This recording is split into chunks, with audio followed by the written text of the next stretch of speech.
प्यारे दोस्तों, अगर आपकी VFD नहीं चल रहा है तो एक बार आप VFD को रीस्टार्ट करके चेक करें। अगर आपका VFD नहीं चल रहा है, कोई प्रॉब्लम आ रहा है, तो आप एक बार VFD को रीस्टार्ट करें। रीस्टार्ट कहाँ से करना है? पहले प्रोग्राम दबाना है। आपके सामने P0 आ जाएगा। P0 आने के बाद डेटा एंटर करेंगे। P0 00 आ रहा है, नीचे की आप पैरों में 17 में जाएं, फिर डेटा एंटर करें और एक सिफर आपको नज़र आ रहा है तो ऊपर वाले आप पैरों से इसको एक करें।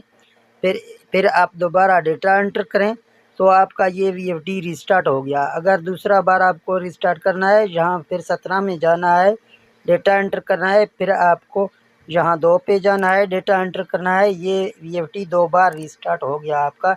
इसके बाद आप VFD को चेक करें ताकि आपके VFD सही चले।